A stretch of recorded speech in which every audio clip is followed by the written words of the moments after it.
panel addresses spectrum sharing in space. The moderator for this panel is Scott Palo. Scott is a professor of aerospace engineering at the University of Colorado Boulder and the associate director of SpectrumX. You can find a full biography of Scott on the conference webpage. So Scott, over to you and your panel. Thank you. Great, thanks Keith. Just want to make sure we can hear okay, get a tech check.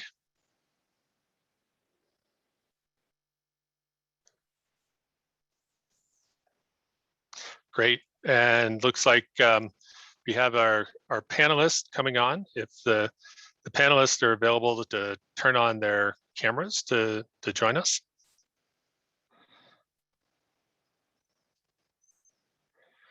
Great, well, looks like we have all the panelists here and have their cameras on. So I want to thank the ambassador for a great overview and background as we set up here for our first panel discussion entitled Sharing at the Final Frontier, Spectrum in Space. And we're going to focus on issues associated with spectrum management of space-based systems and touch on a number of topics related to space-based systems and spectrum. I wanted to take a moment to introduce our panelists really briefly. Their full bios are available online, but to give you some insight to the power and background and intellectual knowledge of the problem that we have here on the panel. So our first panelist is Alexandre Vallet. He is the chief of the Space Services Department in the Radiocommunications Bureau at the International Telecommunications Union. And prior to that, he was head of regulatory affairs and Spectrum Orbit Resources Department at the French agency in charge of radio spectrum management. So thanks for joining us. Second, we have David Goldman. David is director of satellite policy for SpaceX. He was the chief counsel for communications and for the Communications and Technology Subcommittee.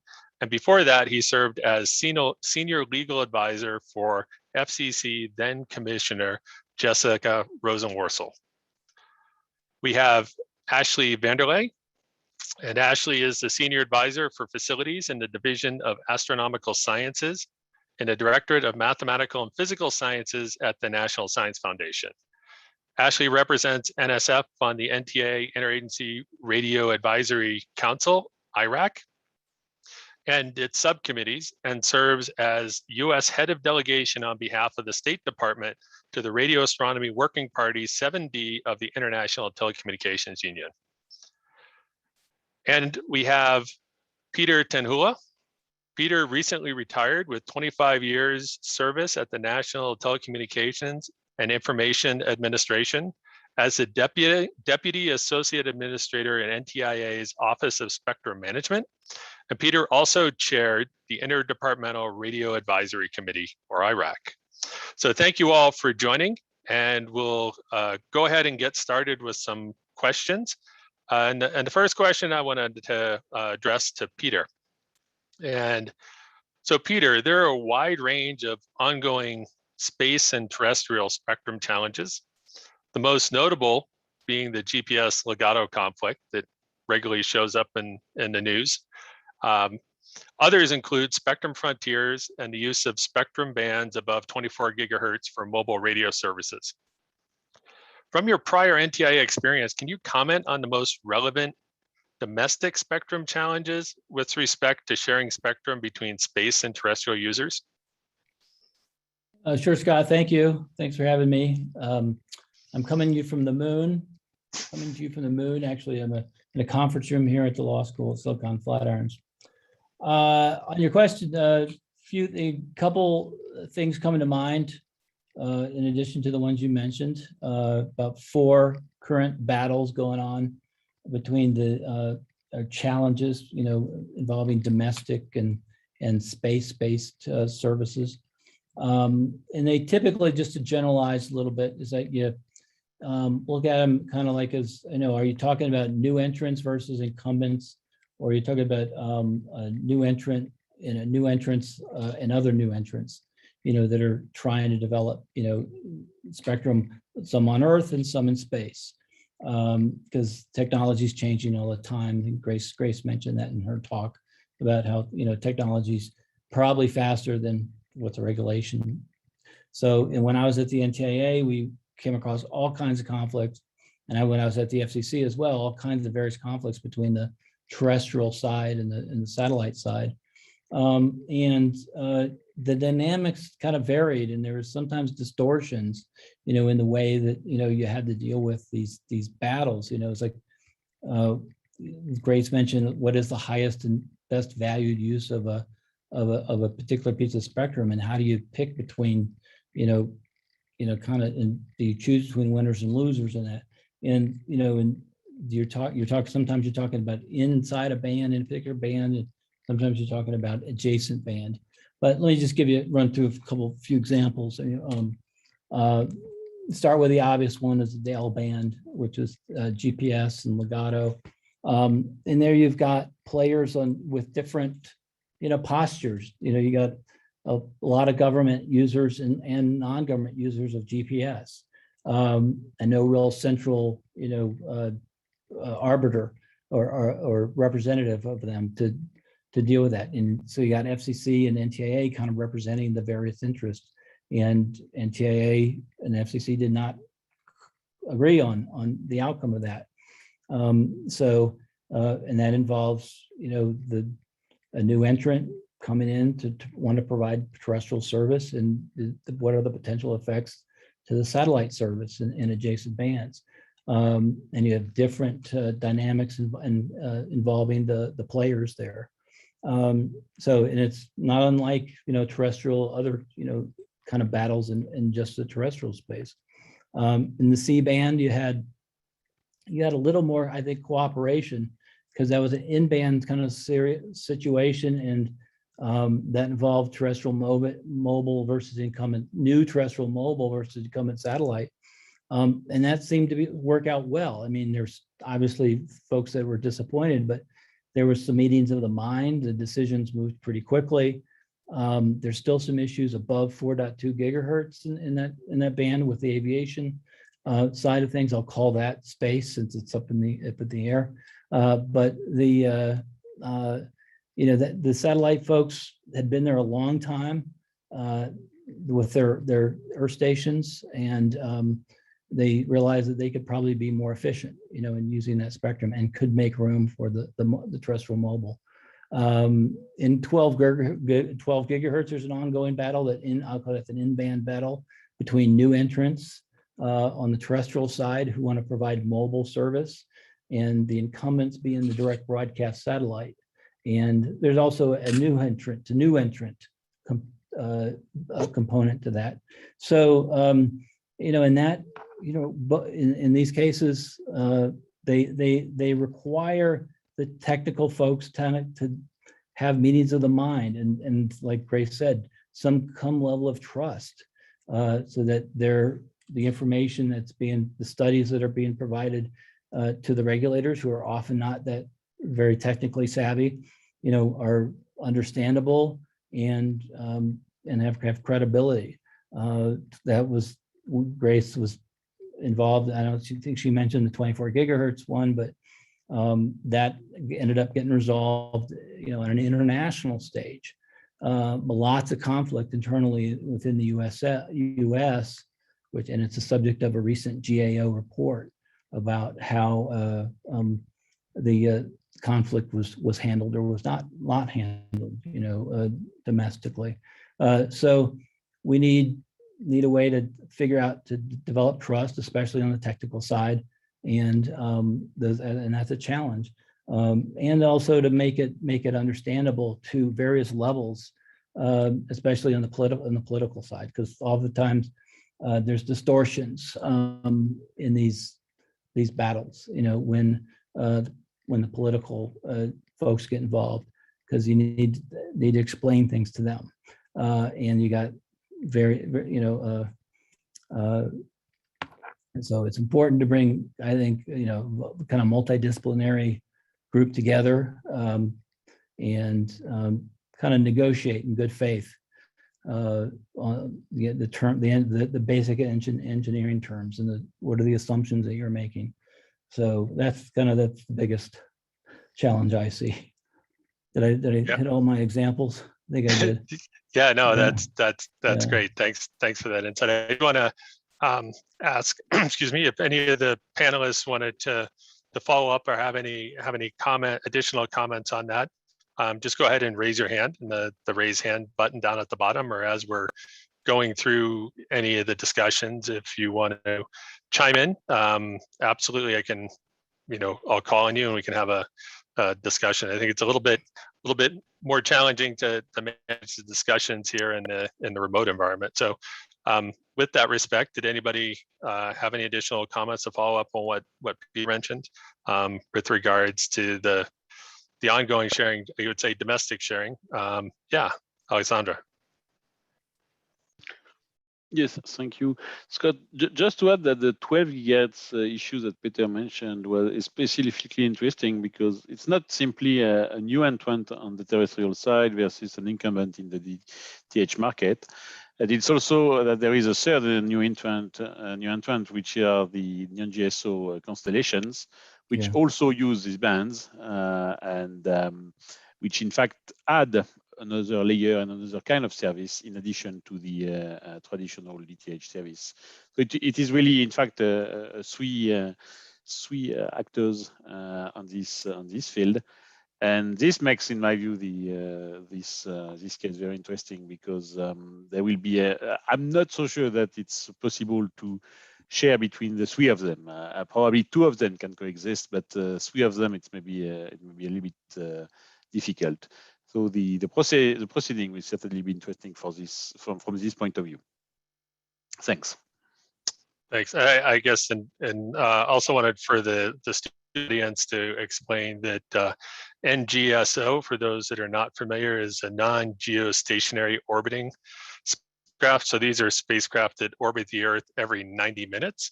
Versus geosynchronous spacecraft that largely sit in one location geographically above the Earth. So the non-geosynchronous or NGSO spacecrafts are far more dynamic with that respect. Yes, David.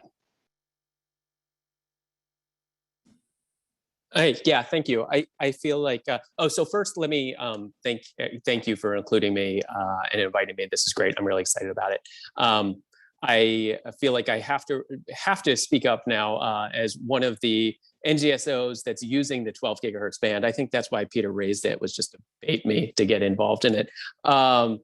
But yeah, and just real quick, so I work at SpaceX and we operate one of the NGSOs. And so really one of the key differences, just to kind of expand a little bit more on that issue, is that geostationary satellites, it turns out that like the movement of the satellite actually has to do with the altitude you're at. So in order to be geostationary and stay at one point relative to to where you are over the Earth, you have to be really, really far from the Earth. And if you move closer to the Earth, there's a lot of advantages to that because you can get lower latency, and so you speed things up. But the problem is you need a lot more satellites in order to be able to do it, because they do, as you move closer to the Earth, the satellites move across the sky relative to the Earth. So it does, as has been described, it becomes much more dynamic, and there's a lot more issues to it.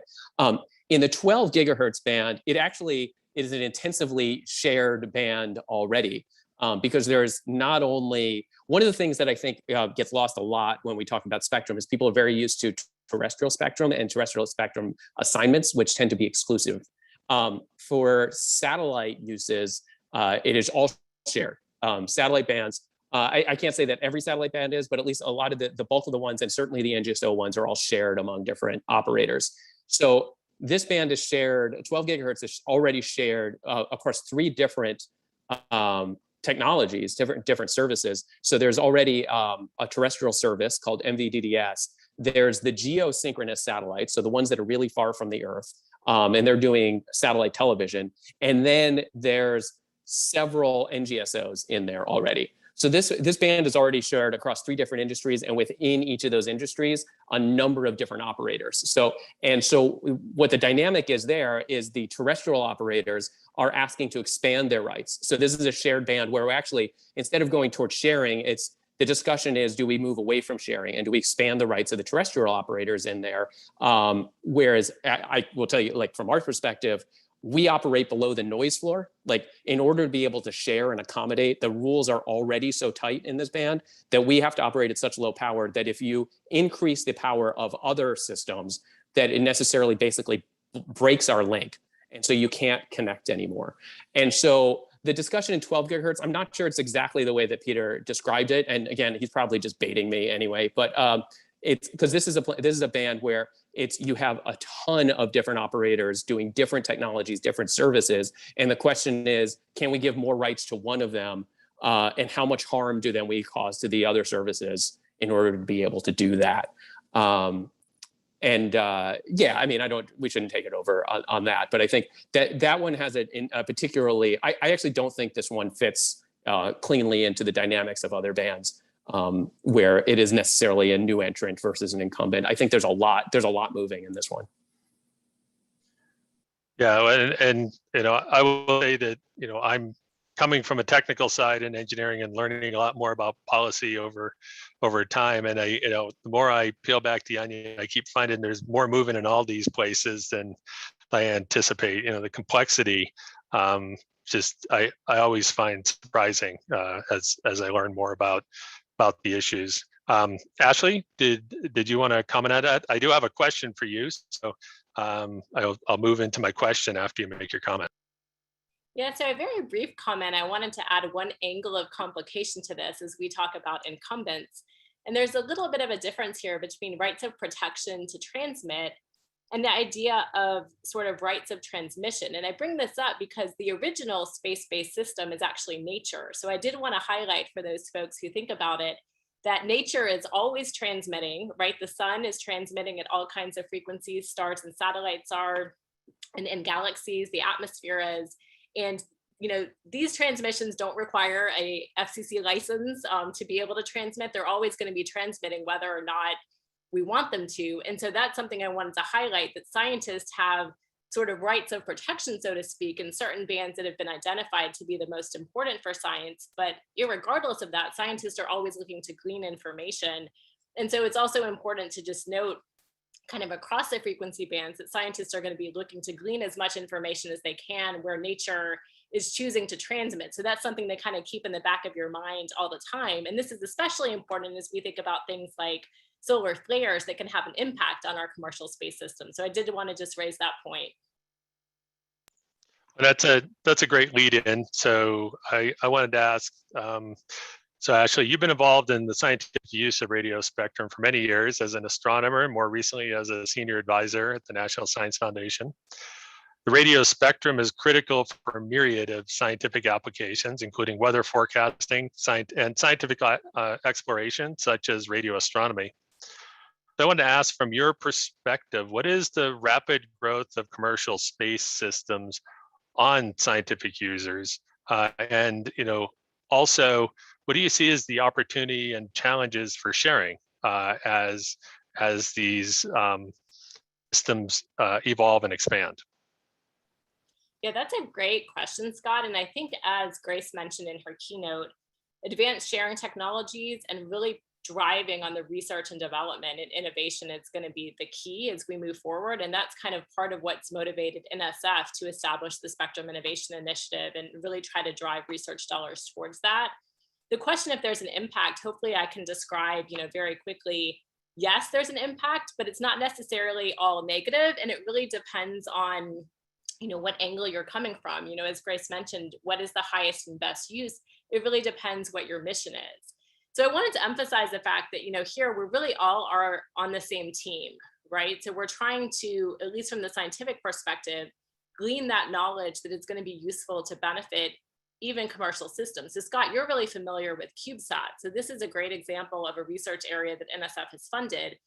And so NSF CubeSats in low Earth orbit, one of their main missions is to understand the space environment. So they make in situ measurements, they do remote sensing to better understand the atmosphere. And this is going to lead to an understanding of propagation that's coming from, the broadband signals being transmitted either at that same orbital altitude or higher, and things like drag that are going to be important for recommendations like the 25-year deorbit.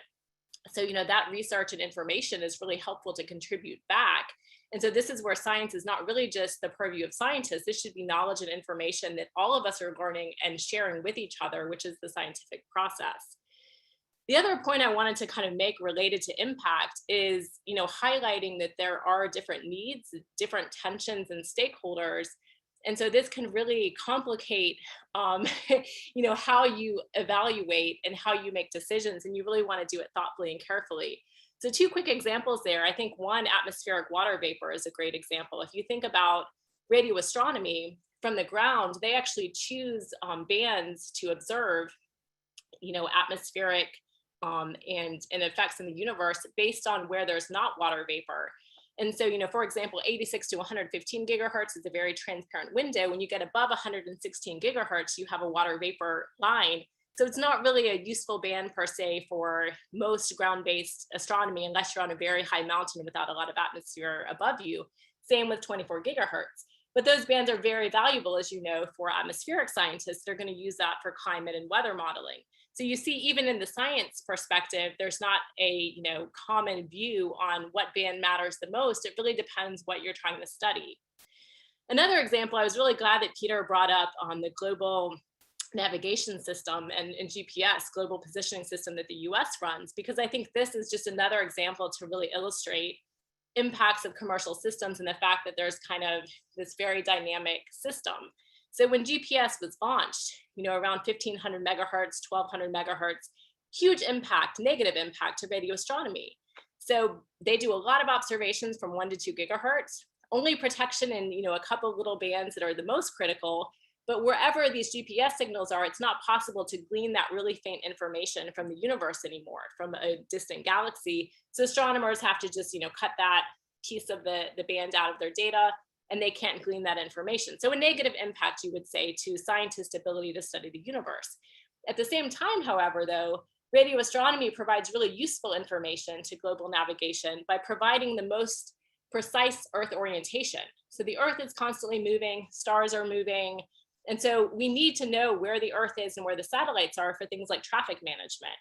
And so radio astronomy, by observing very distant galaxies and quasars, can provide that information that is very useful for the commercial space sector. So you see the positive and negative coming from the radio astronomy service in this. Now add on to that a layer that atmospheric scientists actually use these really bright signals to look at radio occultation, and they're able to do profiles through the atmosphere. And this is really great information for climate change, weather monitoring, et cetera. So something that has caused, a negative impact to radio astronomy has led to creative and beneficial scientific studies by atmospheric scientists. So I just bring this up to say, as we work, moving into the future with, these new mega constellations of satellites, lots of challenges. We've been working very hard with SpaceX and other companies to find ways of mitigating challenges to certain science cases, but there's also, potential opportunities as well. And so this is where I think, this open dialogue and conversation about what is it you're trying to accomplish, how can we work together? And then as Grace mentioned, really thinking about where do we want to be 50 years from now, and how can we, fund the research and the innovation that we need to get there, is really going to be the best approach, because there's, great good that comes from all of these different services. And so we just have to, understand each other and try to work through that. So those are just 2 quick examples, but yeah, great question and really complicated. And I think that follows up on a point that Peter made was understanding each other and developing trust. I mean that's part of the challenge here in managing some of these use cases.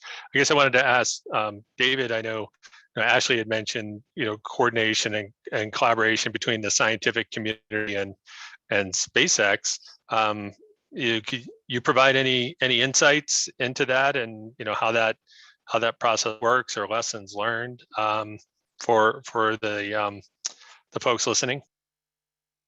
Yeah, that was great. And by the way, if you ever are teaching a class on this stuff, I would gladly sign up. That is so interesting. Yeah, we do a number of things. So our spectrum, the spectrum that we're allowed to use, actually is adjacent to a radio spectrum band. in the like 10, 11 gigahertz range.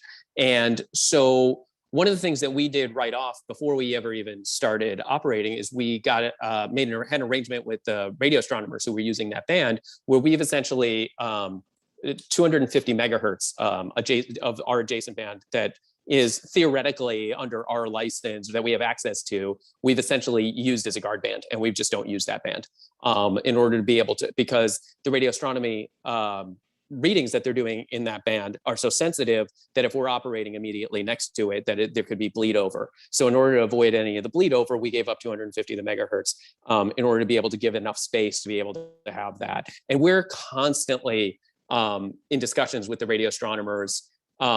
One of the things that also resonates to me about what Ashley was saying is you say radio astronomers, there's not one group. There's all over the world, a lot of different interests, a lot of different use cases.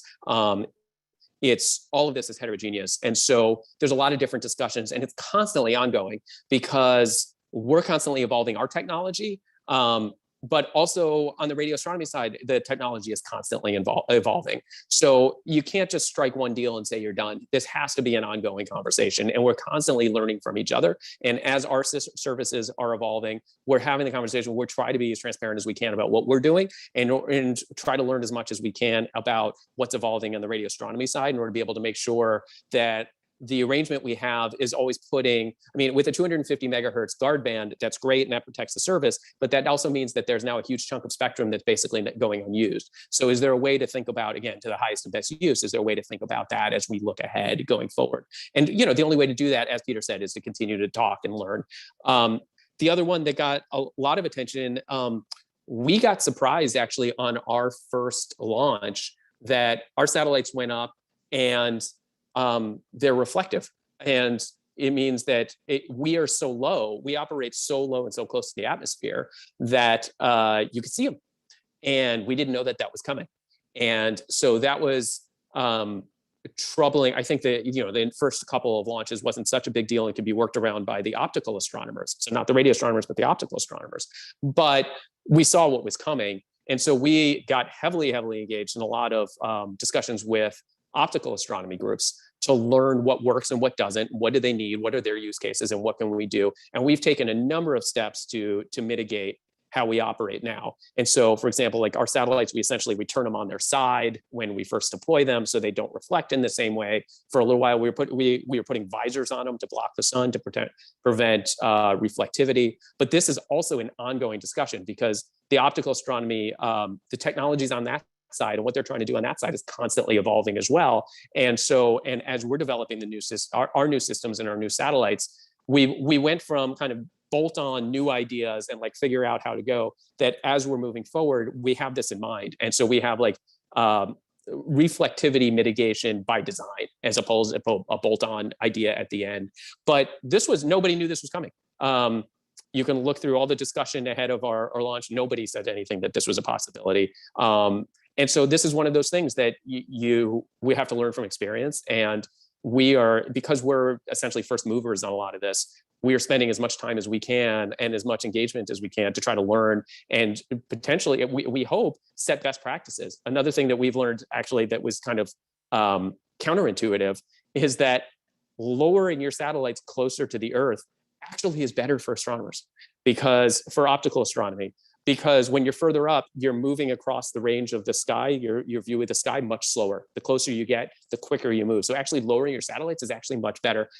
It's not something you necessarily would have thought of, but as we started working on it, it's one of the things that together, you know, with this astronomical community, that we were able to kind of discover this. And we've been lowering our satellites for a number of reasons, but that's one of the benefits that we've been getting from it. And again, we're hoping that these learnings, we try to make them public, we try to publish what we're learning and help all the other operators learn as well as we go forward. Yeah, that's great. And, you know, it goes back to that model of trying to understand both sides, you know, trying to develop trust relationships, which are, you know, critical when it comes to developing sharing approaches. I want to take a minute and pivot now, talk a little bit about the international domain. And so Alexandre, in your position as chief of the Space Services Department in the Radiocommunications Bureau of the International Telecommunications Union, or ITU, in Geneva, you are acutely aware of emerging global challenges with respect to spectrum. Clearly, the growth of NGSO satellites, which orbit the globe every 90 minutes, create new challenges, but also new opportunities to explore new solutions.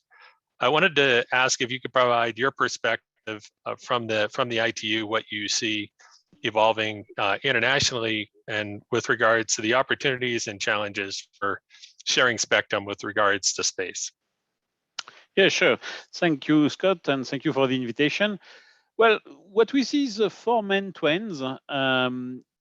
Some of them are very well known. Some others are maybe a little bit less known from the general public. So the first main trend that we see, of course, is the advent of what we call the mega constellations, these large systems of non-GSO satellites that are going to provide broadband internet. So this mega constellation, in terms of sharing spectrum, I'm not so sure, in fact, that they create so many challenges, in the sense that there are currently many projects, but let's be clear, in my view, it will be more the market than the access to spectrum that will decide who is successful. And I'm not so sure that the market will allow all projects to be successful. But at the end, I don't really think it will be a spectrum access that will decide on who will be successful. I really believe this will be the quality of the service offering, and as often, the end user and the customers that will decide on that. The impact, however, on sharing from these mega constellations is that definitely they need more sophisticated tools to develop methodology and get results how to share between themselves. However, and this is understandable because in the time of the geostationary satellites, in fact, sharing is was very easy in a way. An Excel spreadsheet was enough to make the computations to share. Now it's not the case. You need to simulate the constellations to check the percentage of time of interference and so on. But again, this is a question of improving the tools. As you know, we are also living in a period where a number of improvement in the software industry is coming, and so I don't really believe it will have a major impact. The second big trend that we see is, of course, and is also well known, the surge in small sats, but this time not really in constellations. Small sats that are launched by small companies, 1 or 2 at a time, maybe sometimes a small group of 4 or 5. So these kind of systems are certainly emerging, providing a lot of different solutions, from Earth observations to IoT, but also signal intelligence. And Ashley was mentioning you can even use it for scientific purpose. You have seen probably that NASA has launched a SmallSat to accompany a probe on Mars to check the health of the probe. So there are many solutions. Here again, I don't really believe that sharing is really an issue because there are quite a lot of bands available. The spectrum requirements of these systems are not so high. It's not like the constellation that want to provide broadband internet. Very often, this small sat needs smaller bandwidth to get their mission done. And very often as well, these small sats rely, in fact, on the transmission of data that they collect from the space. Not necessarily, they are not necessarily designed for communications. The third trend that we see, and that is a little bit less known, is a surge in national small geostationary satellites. So a number of countries are now considering the importance of the space industry for their development, for their economic development, and they want to launch a national project, a national program of satellites based on a GSO. As you may have seen in the market, there are now small GSOs that are available for about half to 1/3 of the price of a GSO. And this becomes very interesting for these countries. This is a little bit more challenging because the GSO orbit is quite crowded. In some area, it's almost close to full. And the point also is that these national programs are not really based on economic reasoning. They are not necessarily economically viable because they are designed as a strategic asset or as a development of a national capacity for the economy. So they may not, they may prosper, or they may even be launched without necessarily an economic, I would say, an economic business plan behind it. So it means that these number of projects may also have a kind of difficulty to actually get access to the GSO spectrum. So depending on the area where they want what they want to cover, they may get some difficulties, and we may have to see how to make some room for them. The last one is quite well known in the, well, it's making the headlines, but it's still a nascent one. It's really the commercial space exploration. So up to now, space exploration was mainly the realm of space agencies. Now we are seeing more and more commercial companies entering into this field, even if it is still, I would say, under the umbrella, under the auspices of the space agencies, because still governments are leading the space exploration, but most of the governments are willing to offer a room for commercial industries in the new space exploration. So you have companies willing to go to the moon together with the, I would say, under the auspices of the Artemis project. And also you have now some companies planning to mine asteroids or to go to Mars. And you have even some companies that we have seen looking for spectrum to develop, I would say, a kind of GPS, but around other celestial bodies. So this is a little bit of science fiction, I must say. This is probably not going to happen very quickly, but there are ideas like that. So for that, I would say, in terms of sharing and of spectrum access, there may be an issue if this becomes really a flourishing market.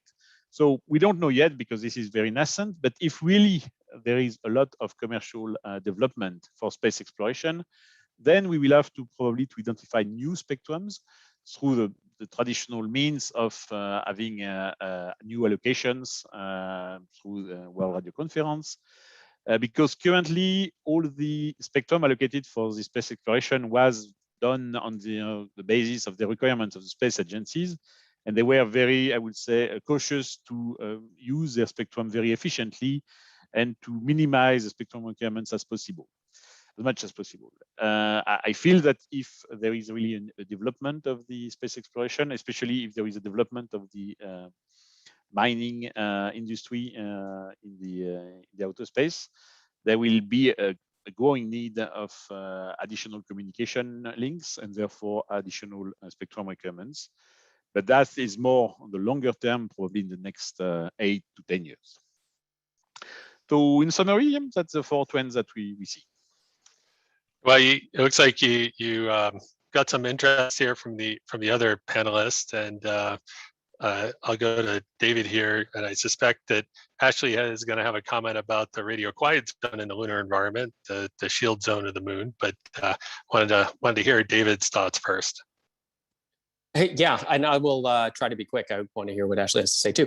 The breadth of what Alexandre was talking about is a little overwhelming. So I just wanted to zero in on something at the very beginning, talking about whether or not there's enough spectrum for all the different operations that are coming in. And I think Alexandre's right. I think that's right, that there is enough spectrum for everybody if we all get along.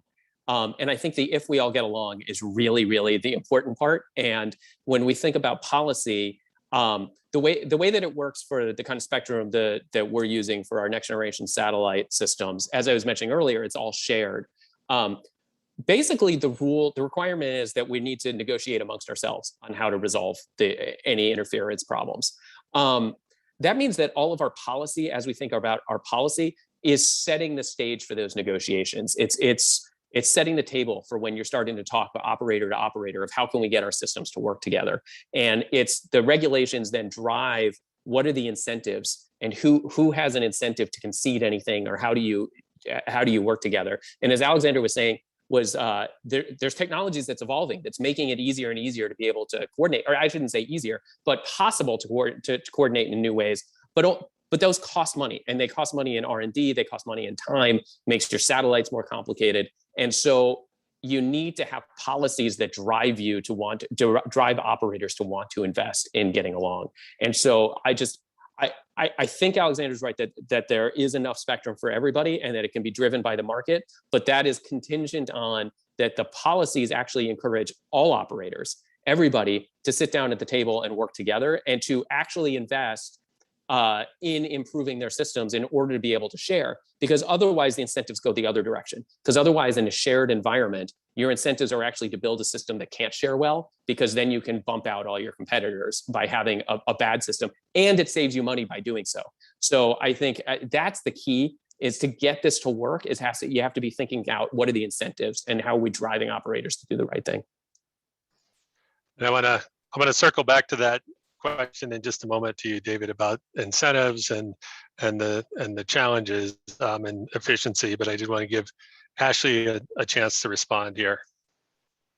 The shielded zone of the moon is really interesting, but I was actually going to comment on something similar to what David said. I was really happy to hear what Alex commented on, that the computer models are really improving, but one of the challenges I think we've seen with sharing is the impact of aggregate emission. So that's kind of what David was referring to, how do multiple different systems all, contribute together to sort of an aggregate level of interference or an aggregate signal.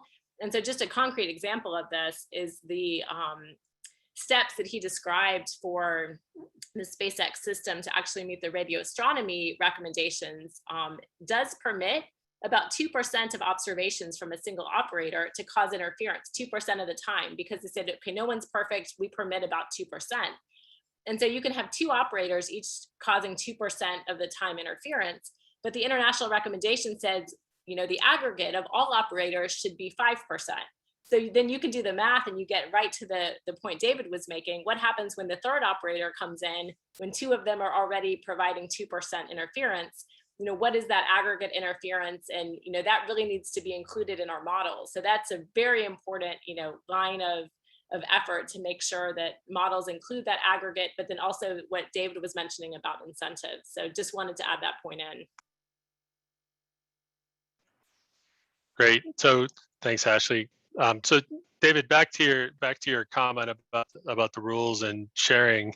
I have heard that there's building of efficient systems sort of is a way to inefficient systems is potentially a way to game the system, and you were sort of leaning on that a minute ago. Could you provide some more insights about what you mean there, and how we get to a place where we've incentivized through policy or other mechanisms to build efficient systems so that we can get the best and highest use from the spectrum? Yeah, sure. I guess since this is it's at a law school, I will use a torts example. Is what I think about a lot of times is that when you're developing the systems, you may have an incentive to become if it's shared spectrum and everybody is using essentially the same plot of land. We're all in the same place and we all have to get along.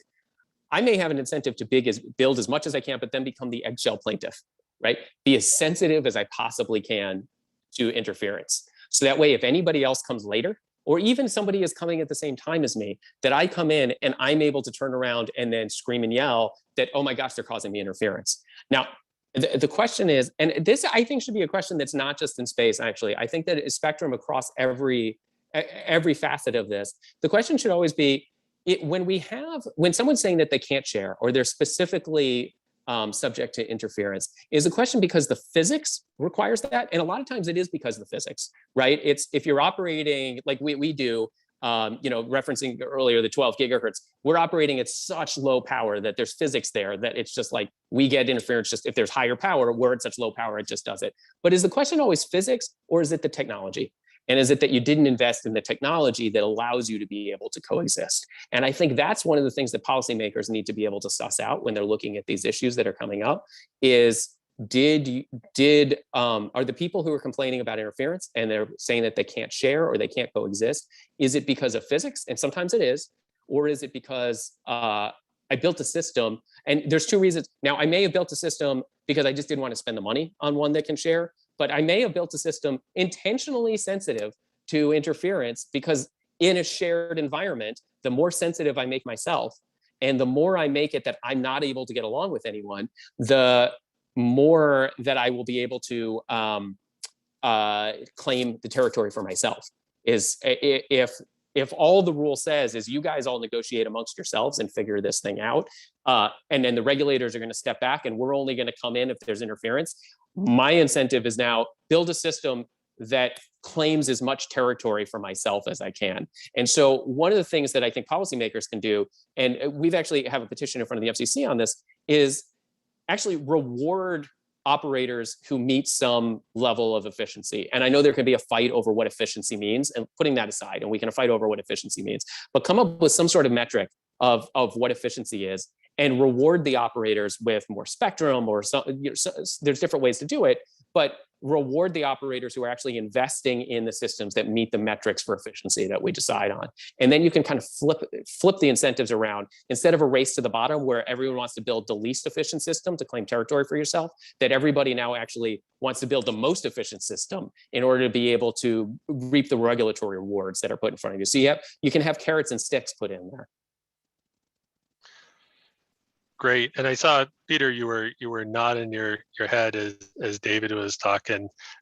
What you have some thoughts there? And I guess also, are there other incentives for sharing that we might consider to help move forward? Well, David had raised very good points, and I just wanted to make sure I couldn't clap. I want to put that emotion to clap, or cheer dramatically for his very thoughtful thoughts. And but one other one, what brought to mind is there's actually language in the Spectrum Pipeline Act from a few years ago that has a prize authority for the Department of Commerce to award prizes for spectrum efficiency. And this seems like a great area to do that. Problem is it's not funded. And one of the requirements for that prize to kick in is for the FCC to, I think, come up with a definition of efficiency. And so it might, create an incentive to be efficient, that way by, putting in some money. But really, I mean, it's all comes down to cost, right? And what is their cost calculations? And so if there's transparency requirements or negotiation requirements, and I think if the regulators step back and only, say, we'll come in if there's a dispute, but if there is a dispute, the question is, who has the burden, right? Who has the burden to show, that when my model is correct and their model is not correct, and how do you balance the interests there? So none of those processes have ever been established. It's basically ad hocery, case by case, a mess, and like I said, in the C-band, it seemed to work relatively well, comparatively well, because more interests were aligned than not, and they seemed to get along. But, if the regulators kind of just say, we don't know ex ante before the fact, a lot of this stuff, and really the problems are going to come up ex post. We'll be there ex post. And when it does happen, here's the burden on the various parties. The person who says that like they're going to be interfered with will have to show that they've built, for example, the best state-of-the-art receiver in their system and are not, kind of wasting spectrum with sloppy receivers. That would be an example. But I don't know. David makes a lot of great points. That's why I shake my head vehemently, up and down. When as we talk about this, yeah, Alexandre. Yeah, just maybe 2 points. In my view, in the C-band, things were eased by the fact that there were a lot of financial incentives to repack the spectrum from the satellite point of view. I mean, the idea was that the satellite industry was not simply, I would say, called to improve their spectrum efficiency. They were clearly rewarded to do so by quite a lot of money, about $9 billion. So this is a major incentive, and generally, many people get more more agreeable to think about such things when they see such an incentive, especially for the satellite industry. If you look at what is the turnover of a satellite operator, the money that was engaged was really appealing. The second part is that, at least on the international side, there is a kind of balance between the right of the, I would say, sensitive incumbents and the newcomers, or the more efficient newcomers, is that indeed the newcomers have to protect the incumbents, but not at all costs. There are limits to which the protection is due, but also when there are a dispute on the level of interference, ultimately, this is the incumbent that has to be able to prove that it is interfered. And it has to be able to produce measurements to show the actual interference. So if your interest is simply to increase your sensitivity, be sure that you have the means of measuring it. Because if you try simply to block a competitor using the technical regulation, then it may not be so easy, because you will need to spend a lot of money building a lot of detailed monitoring stations just to ultimately maybe try to block a new entrance, which probably you will not even succeed in. So this balance was established in order to avoid the kind of difficulties that have been explained by David, for which I agree. Then what David is proposing is a step further, not only trying to have a balance between both incumbents, but also rewarding those the most efficient one. And I think it's a great idea. The main difficulty up to now is that I think collectively the community has never been able to define what is the most efficient use or the most efficient system in a certain band. And this was the main. This is the main missing point in my view. Thank you. Great. So we've been getting a number of questions coming in. So I'm going to move into sort of the open Q&A time here. I want to encourage the panelists, if you click on the Q&A button, you can see the questions that have come in. Feel free. I saw Alexandre has answered in a text response, but what I will do is give you the opportunity, if there's a question in there you would like to answer specifically rather than me deciding, feel free to raise your hand, and we can do that. And of course, following the wiser rule here is that we start with a student question. And so I understand that we have a CU student, Taylor Hartley, on hand to ask the first question. And it looks like Keith is up at the podium. So I think I'll have Taylor coming in.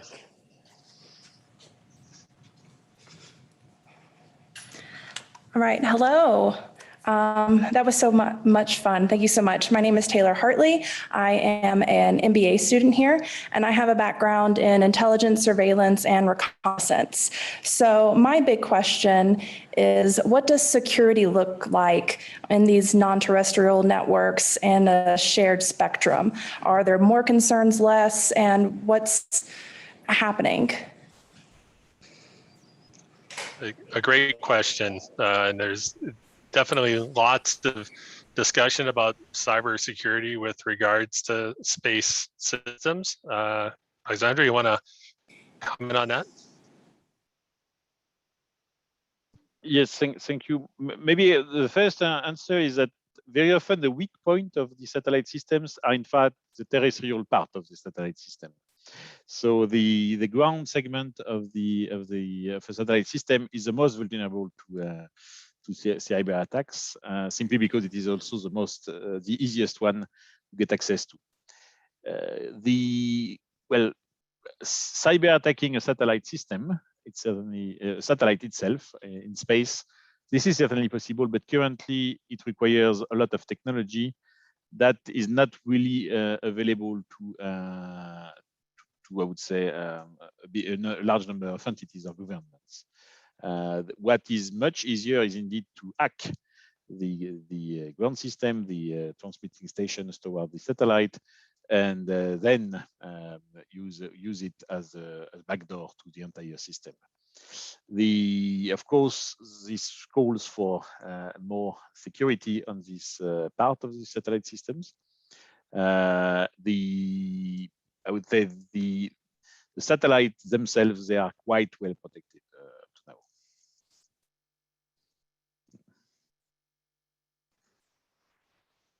Ashley?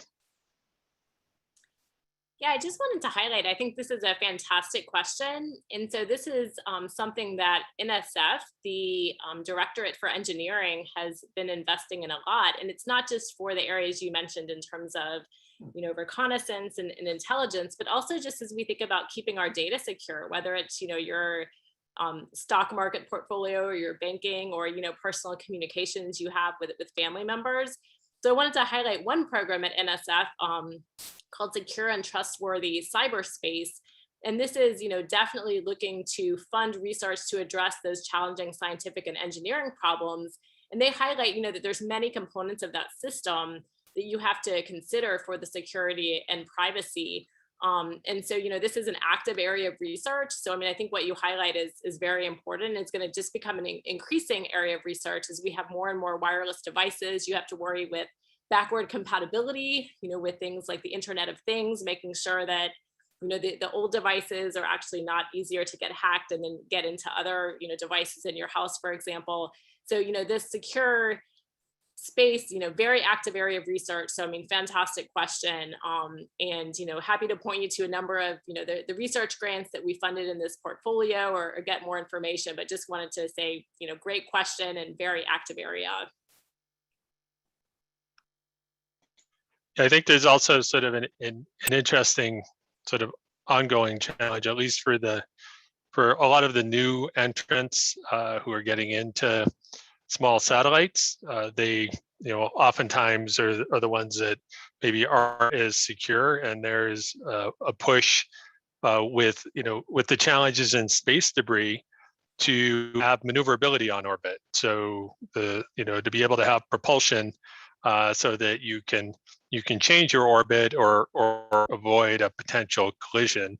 However, now that once you put propulsion on spacecraft, you can change your orbit and do other things that may be more nefarious.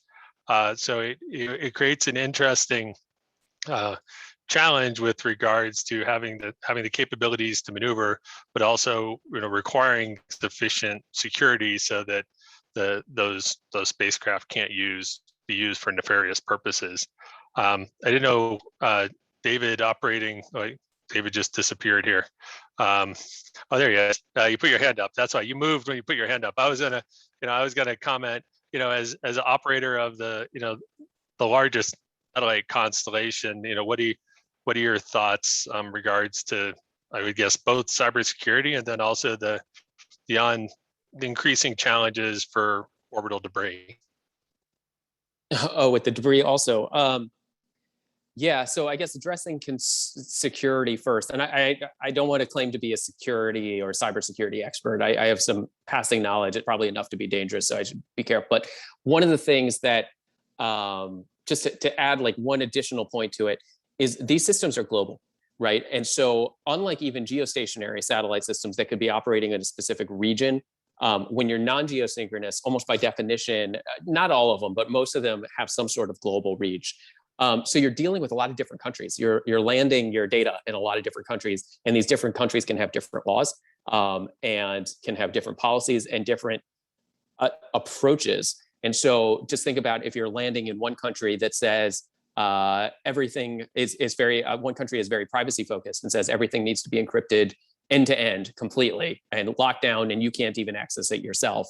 And the country next door says, you better make sure that you have the key to decrypt it because our law enforcement's going to want to be able to see it whenever they want. And this is one network, right? And so I think you don't have the political boundaries that you have necessary, or you don't build the network with the different kind of geographic boundaries into it. So there's by being international, you have a new complication to it and a new layer of complexity in how you're thinking about it. We fortunately, we have a team of security experts who are working and thinking about these things all the time. I'm not one of them, so I can't really speak to it, but I do know that just looking at, because I deal with the policy and looking at the policy across different countries, there's trend lines moving in privacy that conflict with the trend lines that are moving in like lawful intercept data security. And I think that there could be down the road, I think there could be tensions there that will need to be thought through and worked out. Pivoting to the space debris question, yeah, we spend, a lot of this ends up having very similar discussion to what happens with Spectrum is like, how do you make sure that people have the right incentives? And how do you make sure that people are investing? It is more expensive, as you said, Scott, that it's like, everyone wants to have propulsion now or should have propulsion. How do we make sure that everybody does put propulsion on their system? It's cheaper to not put propulsion onto your system. And so, but at the same time, by requiring everyone to do that, you're definitely raising the barrier of entry. So like, what are we trying to accomplish? And so there's that. One of the things that we spend a lot of time on that we think is, I guess there's two main points that I would hit on debris and then, because I know there's a lot of other topics too, one is time in orbit really, really matters. I think Ashley mentioned it earlier of kind of the global standard of satellites should come down 25 years after they're done. I think there's a almost uniform agreement that 25 years is too long. I think as more satellites are being put up and as we're trying to use space more and more intensively, 25 years is probably too long, and we should be driving it to try to get that number down lower. How do we get people to bring down satellites or get rid of their satellites when they're done with them as quickly as possible? And I think the other component to that is altitude. The higher you are, the longer your satellite, if you have a failed satellite or you have a satellite without propulsion, the longer it takes to come down. So under 600 kilometers, it'll come down within 10 years. And so even if you have a problem, basically within a decade, that problem is gone. Once you get higher than that, it quickly becomes centuries or millennia. So as you get up to say 1,000 kilometers, you could have a satellite that if its propulsion fails, it's coming down over 800 years and through some of the highest, densest orbits you have with small debris. And so you almost have like a bowling ball crashing through junk and you're just waiting for something to happen. And so I think what we do is we try to push our satellites as low as we can down to the atmosphere, because that way, if you have issues, they go away much, much quicker. That to us is the best way to solve it. But I mean, this is going to be an issue that we need to be thinking about as we go forward. Oh, I did have, sorry, I said that I was going to have 2 points, and I don't want to be one of those people who says 2 points and then says one.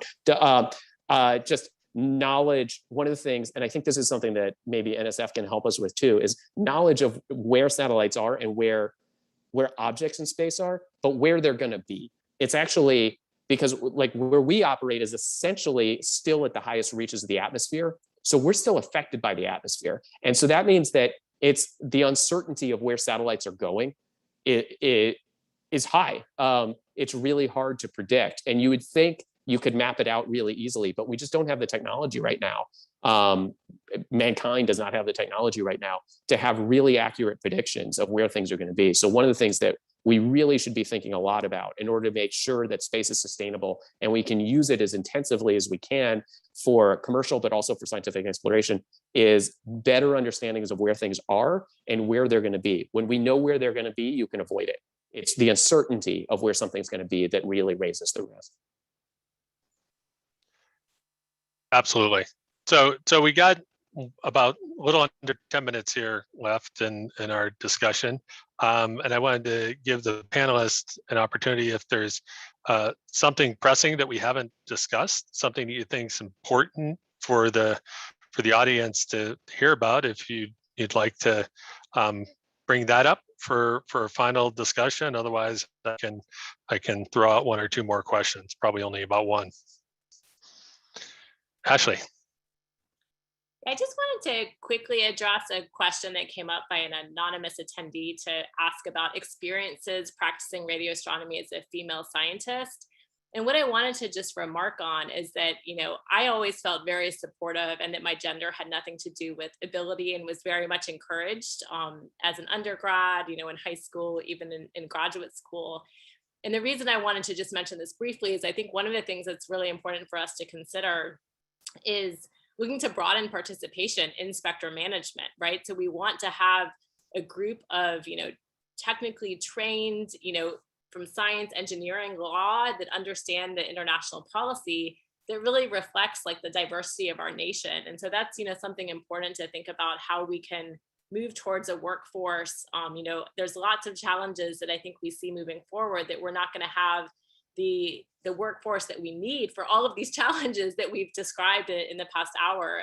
So I just wanted to mention that as something that is really important. And won't say anything else now because we're running short on time, but I thought that was important. Well, thanks for those insights. And I think, thinking about the workforce development and how do we develop the spectrum managers of the future, and what are the required skill sets and the problem solving abilities, as we see, it is evolving. It's evolving, relatively, the technology is evolving quickly, and trying to manage those challenges. So maybe to wrap up would be to hear what everybody thinks, or as we have time, about what are the skill sets for the spectrum managers of the future, and how do we attract talented people into this era. David? Yeah, I mostly just, I really wanted to, what Ashley said is great and right on. And I know for people who are not familiar with these topics, this can be a lot to take in, and probably every other thing any of us said was some new issue that people hadn't thought about, and it can seem like a lot and intimidating. This is all developing. These are all new things. Nobody has years of experience on all of these different issues. I want to encourage. I know we've got a lot of students listening to this, and we really do want to bring a wealth of different backgrounds, and it doesn't necessarily have to be that you have expertise in spectrum, or that you know something special about satellites or space or any of these particular issues. Enthusiasm, smarts, excitement about the issues. We can figure it out. I mean, whatever we're talking about in 2 years is not going to be the same thing we're talking about this year anyway. And so we really do, bringing in more diverse viewpoints across every version of diverse.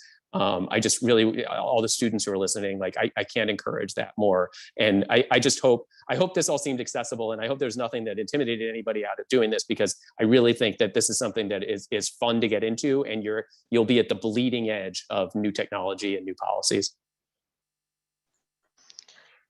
Great. So Peter, with your 25 years of experience at NTIA, any thoughts for the students? Nuggets of wisdom going forward and getting, engaged in spectrum?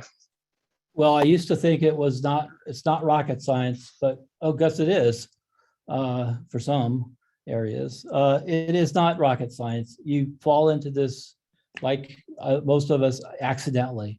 In my case, it happened to be the person in the office next door got a new job, so I picked up her spectrum portfolio. And that's why most people I know get into these things is accidentally. But if you just want to get into telecom generally and the satellite stuff, I mean, I've seen this stuff back in the late 90s. A lot of the stuff in the NGSOs is deja vu all over again for me. And like Alexandre was talking about, it's going to be the market deciding these things. So, you know, I know young kids these days, because I got 3 of them, and one of them just yanked me out earlier, and I apologize for that. Didn't know the time difference, but the young kids these days, they don't decide that they're going to do something for 25 years, you know, and this is going to be my career. They're going to they want to jump from one thing to another. So it's try all kinds of different things. If you got an opportunity to work with SpaceX, sweeping floors, I'd take it, you know, and even working for David. No, I'm just kidding. I would definitely want to work for David someday, you know, if I were young. But the opportunities, I think, are endless. It just, you know, takes a lot of networking, you know, unfortunately, to find these little creases, because the entrepreneurship in this space, no pun intended, is incredible. I'm surprised every day. Absolutely. I think, you know, the excitement and the entrepreneurship and the buzz is there on a daily basis. So I want to give Alexandre the last word. I also want to thank him for staying late with the time zone change coming to us from Geneva. So any final comments with regards to workforce or other items you wanted to mention before we wrap? Well, no, I think I can simply echo the previous comments. What is really interesting in my view in this field is that it's really a mix. It's at the crossroads of various fields. So you can come in this field from various backgrounds.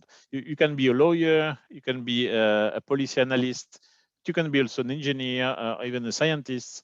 We need all of that. Nobody is too much, I would say. So we really need a diverse background to make a good use of spectrum for our fellow citizens. So without sound spectrum engineering, without sound scientific research on the use of radio spectrum, we cannot build